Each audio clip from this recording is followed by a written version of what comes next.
eu sou Lígia Passioni. E eu sou Cláudio Vilar. E nós estamos no Berlim Tech Talks, hoje com um convidado super mega especial. Gente, vocês não vão acreditar.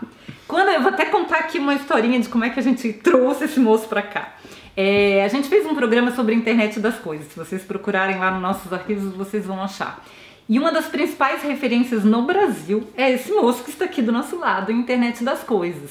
E ele escreveu um livro para download grátis, super acessível, que todo mundo pode baixar. A gente vai colocar o link depois. Na verdade, ele... De novo, né? Que a gente já fez propaganda a gente já fez, antes. mas é que a gente tinha colocado download só para esse livro, mas agora ele lançou uma trilogia, que a gente vai falar sobre os outros livros que fazem parte dessa trilogia. O Internet das Coisas é uma das partes.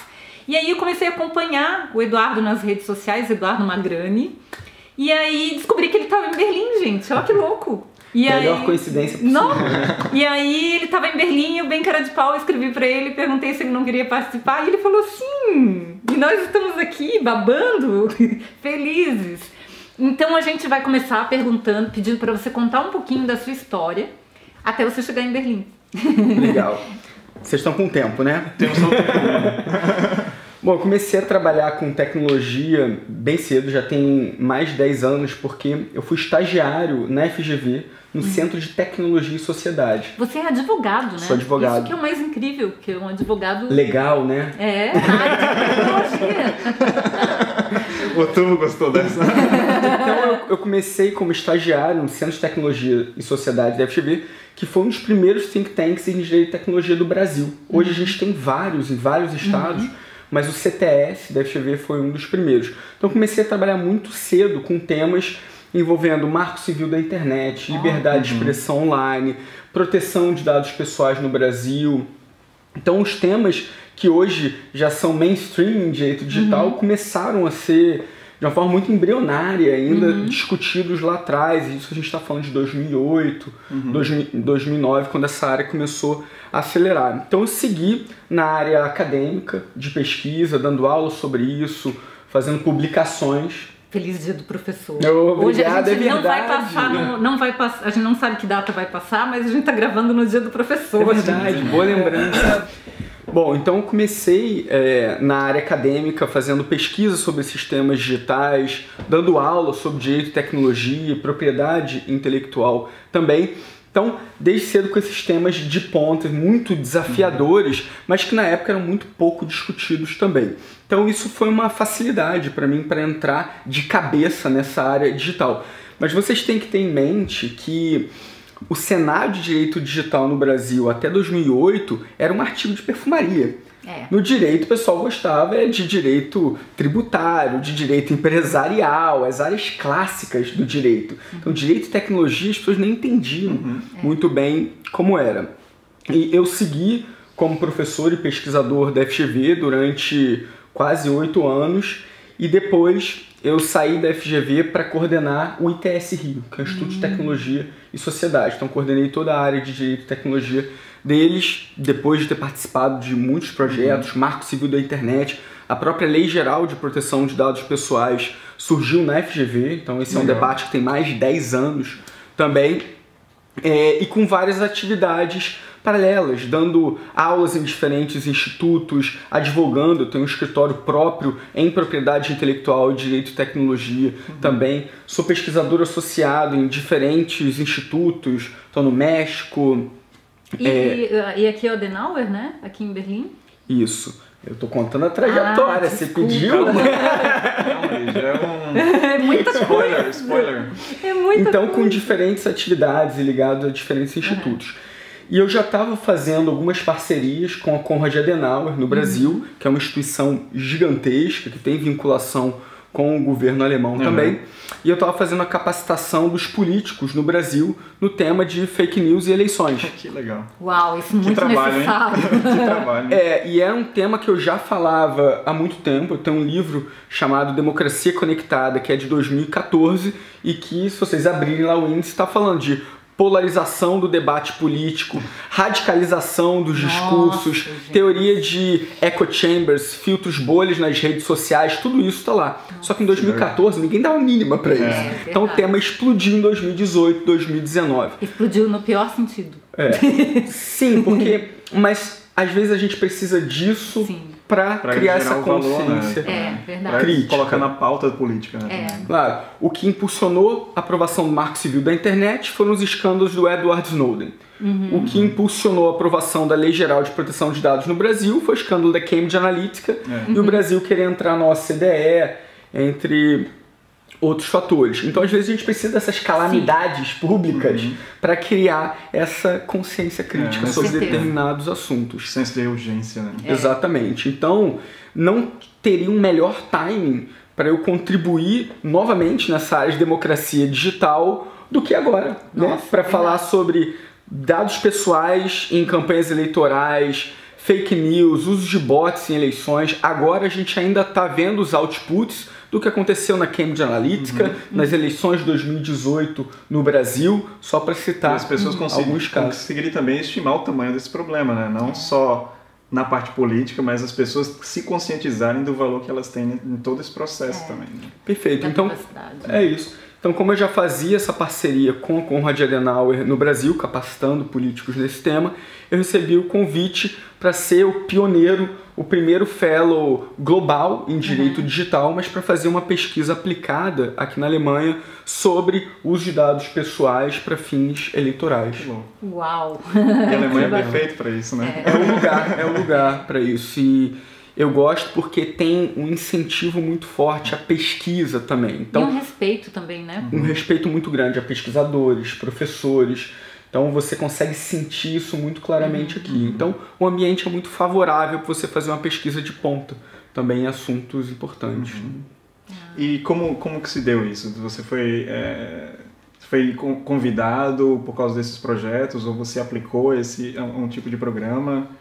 Como funciona esse consórcio, vamos dizer assim, de pesquisa nessa área? Com relação à Konrad Adenauer, na Konrad Adenauer esse carro que eu tô agora não existia. Sim. Então ele foi criado, eu acho que o que sensibilizou a criação desse cargo de primeiro fellow do Programa de Cooperação Internacional foi justamente a sensibilidade e a importância desse tema. Facilitou eu já ter uma relação, uma proximidade, uma parceria. E você vai ficar quanto tempo aqui para fazer a sua pesquisa? É um projeto de um ano. Ah, que bacana! Um ano aqui. Que bacana. E aí a pesquisa vai ter um artigo final, mas vão ter alguns outros outputs também. Artigos tipo menores. um pós-doc, assim. É como se fosse um pós-doc. Uma pesquisa aplicada. E que tem um punch aí muito forte, porque o que eu vou desenvolver em termos de pesquisa aqui vai ser usado, por exemplo, na campanha municipal brasileira de 2020. O Brasil tem agora uma Lei Geral de Proteção de Dados que ainda não está em vigor, mas que vai estar em vigor em agosto do ano que vem, e todos os partidos políticos vão ter que fazer o compliance, o cumprimento com essa lei também. Muito importante esse trabalho. Exatamente. Essencial. Então, o que já está acontecendo com o GDPR, que é o Regulamento Geral de Proteção de Dados aqui na Europa, vai se espelhar no Brasil nas eleições municipais. Interessante. E tinha uma lei sobre fake news que estava sendo discutida no Congresso, isso não tem a ver, né? É outra... Brasileiro ou alemão? Brasileira. No Congresso brasileiro, a gente tem mais de 17 projetos de lei envolvendo fake news, todos terríveis. Eu imagino. Porque é muito difícil você regular temas digitais, tecnológicos, de uma maneira ampla, abstrata. Então, a ideia é muito boa de você regular fake news e tentar minimizar os riscos que existem nesse cenário e os danos, mas às vezes você faz com que o tiro saia pela culatra e você prejudica a liberdade de expressão, acesso à informação, porque as plataformas não vão saber filtrar isso da maneira adequada. É complicado mesmo. Tecnicamente é muito complicado também. E aí você soma isso com um legislativo muitas vezes despreparado para entender sobre temas digitais complexos como fake news, que nem sempre é uma fake news, é uma notícia falsa, pode ser uma desinformação enviesada que não é uma fake news, então tem uma questão semântica, conceitual aí também. Então o legislativo muitas vezes preparado para entender sobre fake news, bots, inteligência artificial, tendo que regular sobre isso, e eventualmente um judiciário também despreparado para julgar essas matérias. E tem muito interesse próprio no meio disso, né? Tem muito lobby atuando nesse cenário também. Então, quando a gente pensa sobre esses assuntos de inteligência artificial, de fake news, eu gosto de ter uma visão sociotécnica dessa discussão, enxergando que existem vários atores inseridos nessa discussão, inclusive inseridos politicamente. não só juridicamente, mas politicamente também. Então a gente tem que entender que o lobby, ele faz parte dessa dinâmica de discussão para a gente poder conseguir uma boa lei Sim. que envolva fake news, uma boa lei que envolva proteção de dados. É democracia, né? A democracia envolve isso também. Não, eu tinha uma pergunta. Você acha que a CPMI que está acontecendo agora pode influenciar nesses projetos de lei sobre fake news de forma positiva? Ou você acha que é uma jogada, é um futebol político que tá acontecendo ali?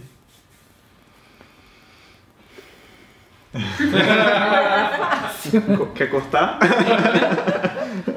Toda discussão pública é bem-vinda nesse cenário. Então, a CPI, ela é uma oportunidade para se discutir e se investigar profundamente um tema que tem um apelo público. O que a gente espera é que essa discussão seja o mais frutífera possível.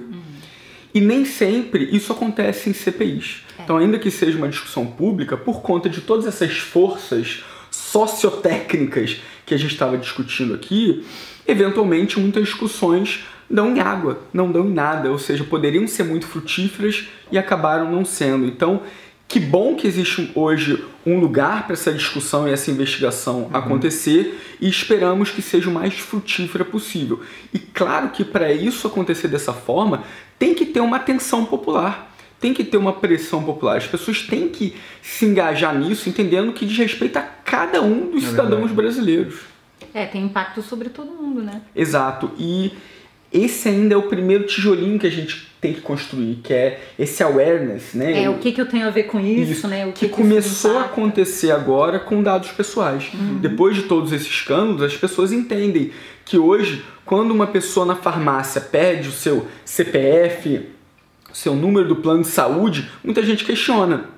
Como exatamente você vai usar esse meu dado pessoal? Às vezes o farmacêutico não sabe nem o que fazer. Nem sabe. Não está Às vezes acostumado eles nem com isso. usam isso para alguma coisa, é só como referência de cadastro, né? Você acha isso? Se a Lei Geral de Proteção de Dados da qual você participou, o resultado ficou a contento? Ficou bom o resultado?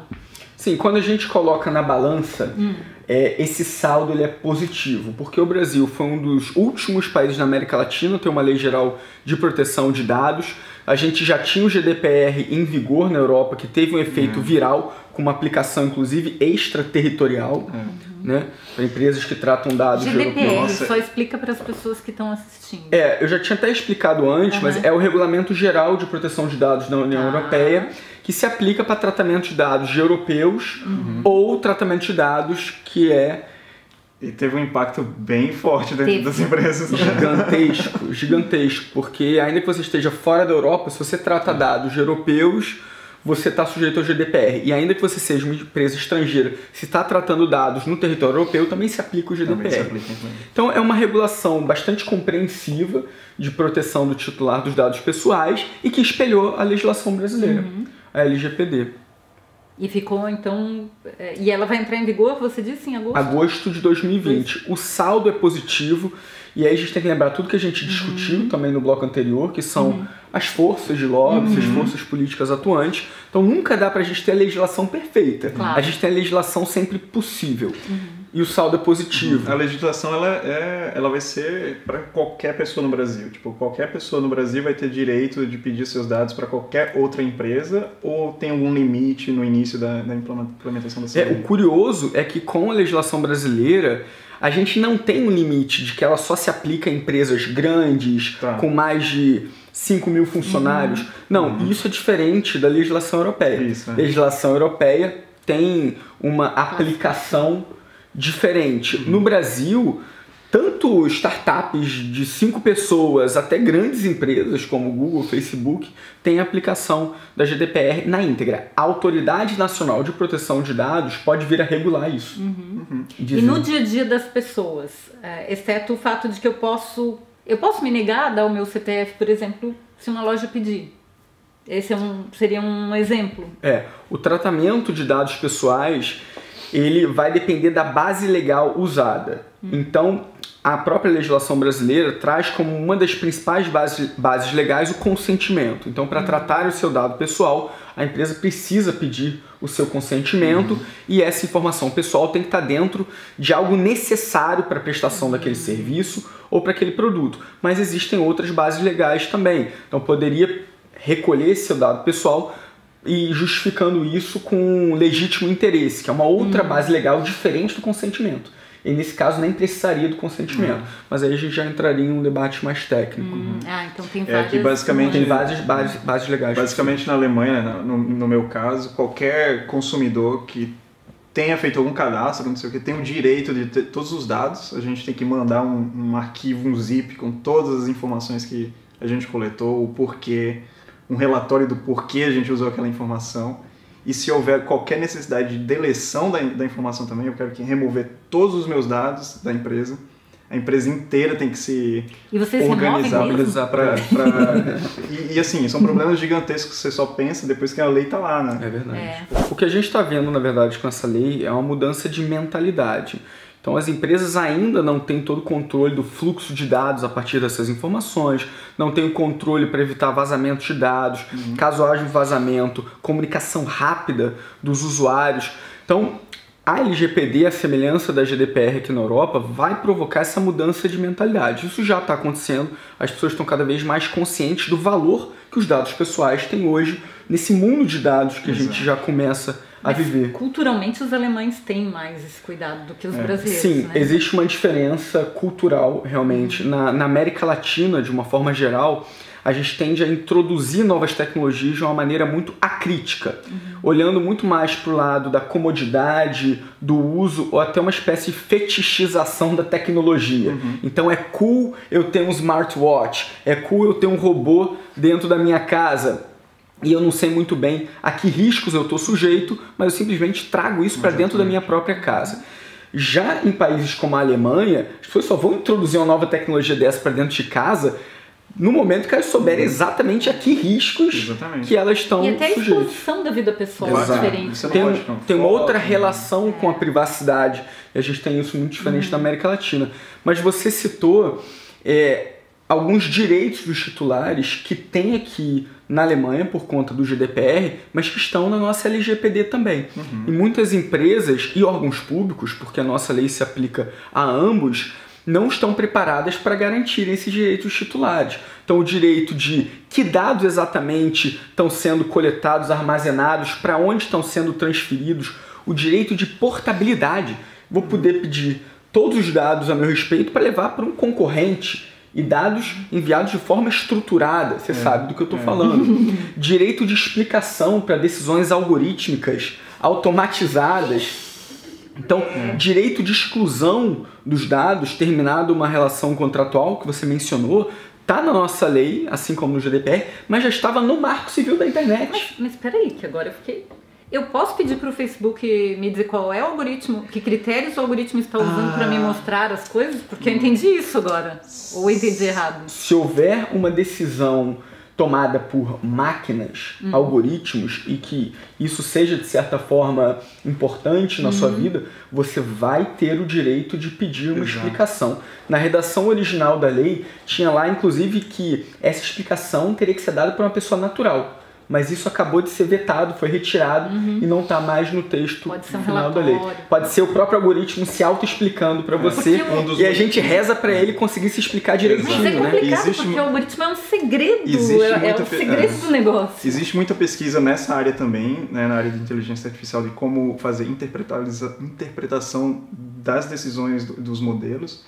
E o que acontece aqui na Alemanha, geralmente, é... Você pede para uma empresa fazer uma análise, né, de uma compra e você é negado porque você tem risco de fraude. Né? Tipo, fraud detection é uma coisa que está em quase todos os e-commerces e você aqui na Alemanha tem o direito, e a gente recebe vários pedidos.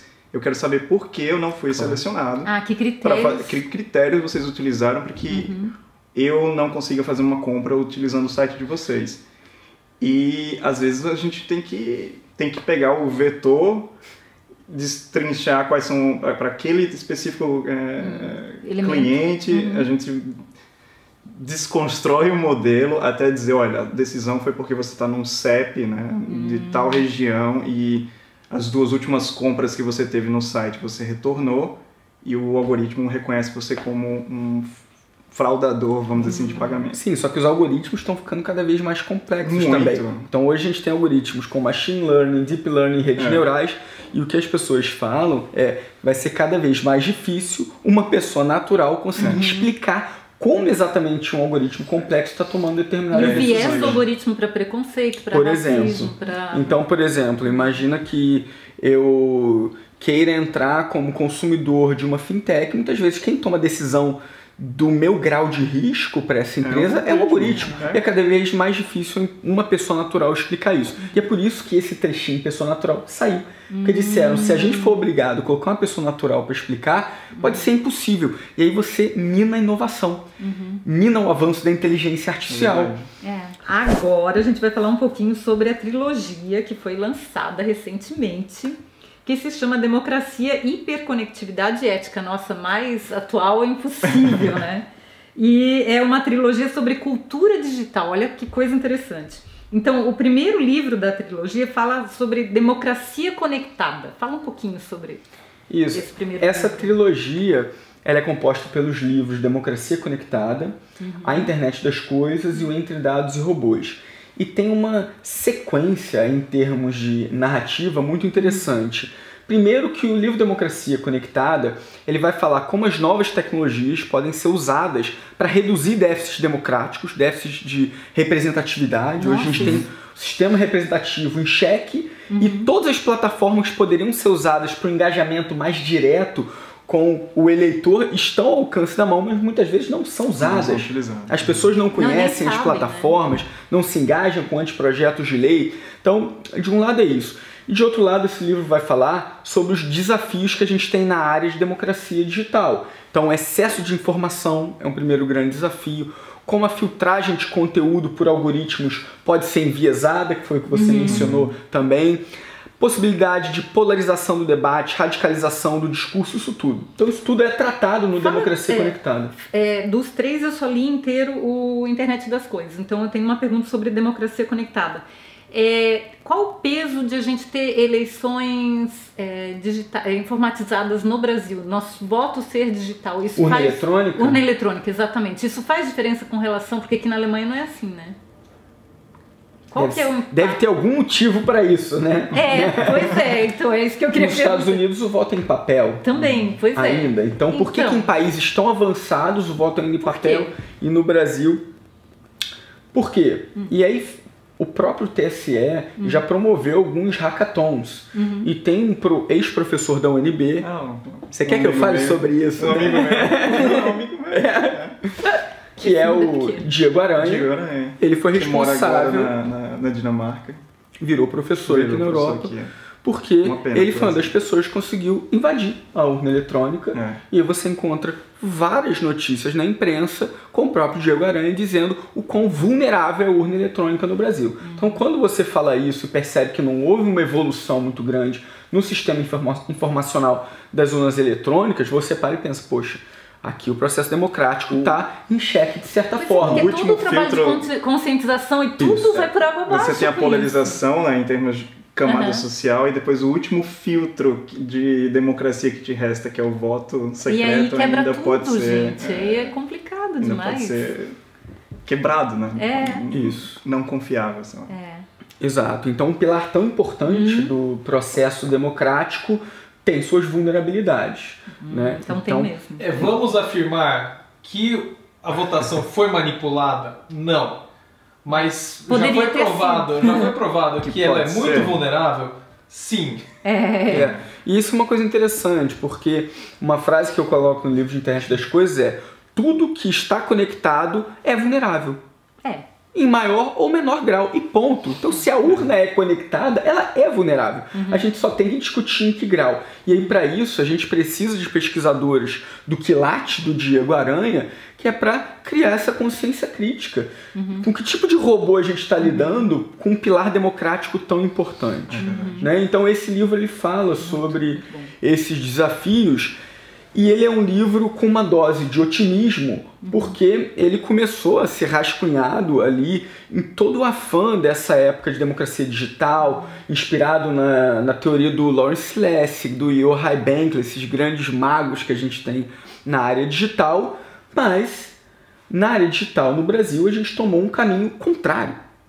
Então, em algum momento, a gente passou de todo esse potencial benéfico da esfera pública conectada, que é o que eu coloco nesse livro, para uma esfera pública que eu chamo hoje de esfera pública manipulada. Porque a gente tem o exemplo da Estônia, que é conectado e Parece que funciona bem, né? Isso.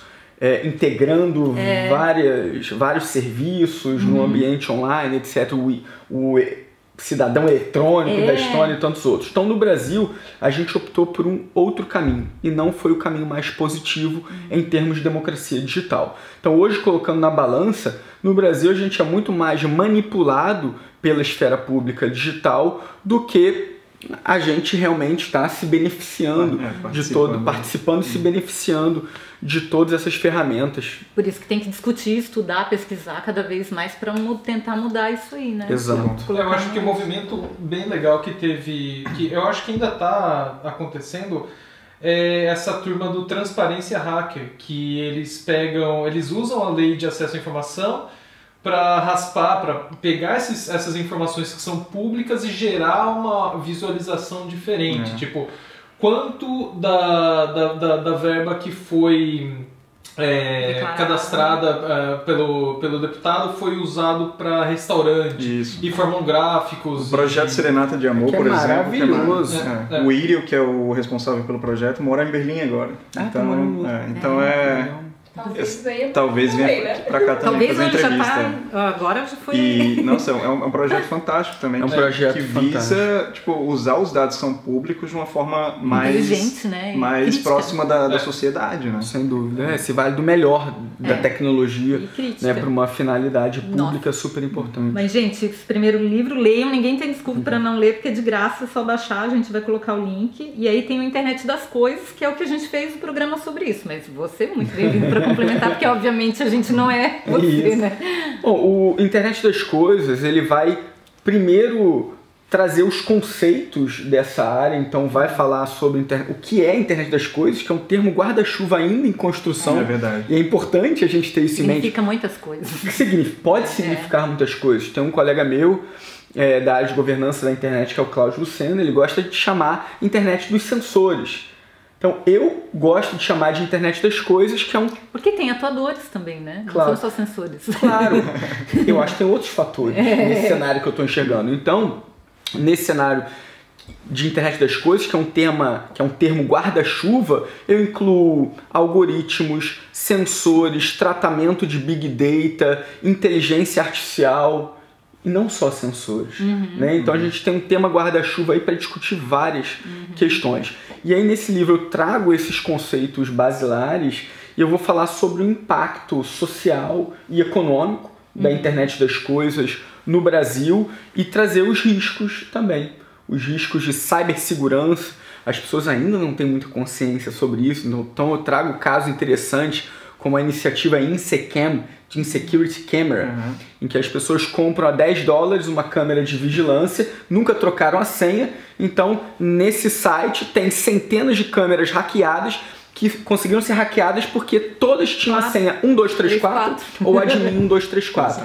E ninguém nunca se preocupou porque a gente nunca sente o dano envolvendo cibersegurança próximo da gente. Até que acontece. Né? O que acontece muito com nudes online também, com vários outros temas digitais. Então esse livro vai falar sobre isso, sobre esse potencial. O Brasil conseguiu enxergar esse potencial, foi um dos primeiros países do mundo a fazer um plano nacional de internet das coisas. Então essa é uma das coisas positivas que a gente fez. Então ele vai tratar desse cenário. Então, do democracia conectada para a internet das coisas, a gente já tem um aumento de nível aí, porque já é o cenário de hiperconectividade, em que os seres humanos passam a interagir cada vez mais com coisas, e coisas cada vez mais dotadas de inteligência artificial também. E aí é o gancho do próximo livro, que é o livro que finaliza a trilogia. Esse é bombástico. Esse é bombástico. Esse... Não é à toa que ficou por último. Esse é bombástico porque ele vai dar uma chacoalhada primeiro no direito. O direito ele sempre chega atrasado, coitado. Tá mais atrasado do que nunca. A tecnologia já passou o carro no direito. Então imagina a dificuldade do direito conseguir enxergar de maneira adequada esse cenário de disrupção tecnológica massiva e super rápida. É que, por definição, é uma coisa que sempre foi muito conservadora, né? O direito. O processo de segurança é complicado. É o conceito mesmo do negócio. É conservador por excelência, você tem toda a razão. Mas agora a tecnologia não vai frear. Né? Então esse barco já zarpou e o direito tem o desafio aí de tentar regular. Mas como é que vai regular o que ele não está conseguindo entender minimamente? Então a gente está vivenciando agora um hype em proteção de dados. As pessoas finalmente entenderam o que é a proteção de dados pessoais e como que é importante a gente lidar de uma forma mais sustentável com os dados que a gente produz o tempo todo nesse mundo hiperconectado de internet das coisas. Isso é uma coisa. Então, um capítulo do livro Entre Dados e Robôs é falando longamente sobre proteção de dados. Falando da LGPD no Brasil, falando sobre GDPR, contrastando as duas coisas. Até aí, o direito estava do meu lado. O capítulo seguinte é sobre inteligência artificial. Como que a gente regula a próxima era da inteligência artificial? Nesse momento, eu perdi o diálogo com o direito. Eu não tinha nem mais com quem conversar. São filósofos, é só o que te resta. E aí eu fui me socorrer dos cientistas da computação, programadores, engenheiros de softwares, filósofos, antropólogos, ou seja, uma nova turma para mim. Eu fiz novas amizades nesse cenário e foi graças a isso que eu pude dar esse passo além. Porque se a gente tentar entender a nova era da inteligência artificial com lentes do século XVIII, essa empreitada começa fracassada de início, de cara. Então esse livro Entre Dados e Robôs, eu acho que ele é muito bombástico porque ele dá uma estremecida nessas bases, que antes eram bases muito sólidas, mas que agora eu vou levar o leitor a respirar um ar mais rarefeito, digamos assim. Fazer ele passar um pouco de medo. Mas o medo, eu espero que o medo seja usado para mover a gente a sair da zona de conforto, entender melhor o que está se passando para poder aí sim ter regulações adequadas. Porque antes o jurista, ele ficava numa posição muito cômoda só com direito. Então, seja lá qual for o cenário, eu vou regular só o que eu tenho aqui no meu acervo de processo civil, no meu acervo de direito penal. Isso não é mais suficiente. Não existem mais profissionais puros. O mundo hoje ele é dependente de interdisciplinariedade. Não tem mais como o juiz julgar um caso complexo envolvendo direito digital e não se valer de opiniões técnicas de programadores e não se valer de filósofos também, muitas vezes. Então, a gente tem o dever nos próximos anos de sair dessa zona de conforto do direito. E eu acho que uma coisa muito legal é que os nossos programas geralmente são para quem é interessado em tecnologia, mas agora a gente vai ganhar os advogados também, né? O pessoal do direito. Minha irmã estuda direito, meu cunhado é advogado e são pessoas que eles se interessam pela área de tecnologia como leigos, né? Mas agora a gente vai ter advogados se interessando também, porque é importante, né? Super importante. E aproveitem essas obras estarem em formato aberto, porque, isso é muito importante. É um esforço danado a gente conseguir publicar livros, sobretudo, em formato aberto. E não são e-books, que é uma apostila com 3 páginas. São livros de verdade mesmo, com muitas páginas, com muito conteúdo, com todas as referências. São obras completas, totalmente disponíveis para livre cópia, livre compartilhamento. Isso é muito bacana. E que tem uma narrativa entre si. Então, quem conseguir entender essa... Não, e é muito bem escrito. Eu queria te dizer isso, que é muito bem escrito, porque depois que eu soube que você era advogado, porque enquanto eu estava lendo, eu achei que você era uma pessoa da área técnica. Eu completamente pensei que você era de uma área técnica. Você disfarça super bem. E foi muito bom. Tipo, a leitura do livro é mais fluido. É muito. É leve, muito você lê porque a minha intenção não é só falar para uma bolha de advogados, juízes. Não, esse é um debate público.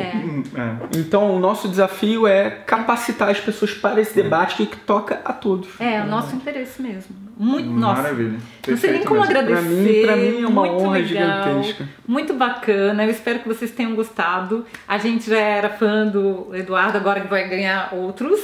E se puderem, sigam nas redes sociais, no Instagram, LinkedIn, Facebook, pra gente vai colocar a gente vai colocar todos os links aqui dos livros para vocês baixarem e lerem, né? Isso é importante. Porque é uma coisa que vai impactar na vida de todos nós. E como a gente falou, o futuro está em aberto e depende de como a gente vai desenhar, né? Então é nossa responsabilidade influenciar os nossos legisladores, os nossos executivos, ou quem seja, e fazer pressão para que a gente tenha consciência do que vai mudar para a gente, né? Então é muito importante a gente ter esse tipo de informação e de conhecimento. Muito obrigada por você estar fazendo isso pra gente, né? Tá destrinchando as coisas para que a gente que é leigo possa entender um pouquinho mais. Que bom, então isso vale todo o esforço. Muito obrigada, Eduardo. Muito obrigado mesmo, foi uma honra e um prazer enorme. Espero que vocês também tenham gostado. E obrigado a todos assistindo. E assinem o nosso canal, contem para os amigos. Agora vocês não precisam só contar para os amigos da tecnologia, vocês podem contar para os amigos que estudam direito também. Administração, gestão, alguém que quer se candidatar como político, todo mundo. E cidadãos de uma maneira geral, né? Qualquer pergunta, qualquer coisa que vocês tiverem, por favor, escrevam que a gente vai com muito a gente carinho encaminha para o Eduardo se não for direto para ele, mas... Seus joinhas, comentários e... Até a próxima semana. Não tem sininho? Tem sininho. Tem sininho. Ativa o sininho. Sininho. Não somos profissionais ainda, né? Não. Beijo, até a próxima. Tchau.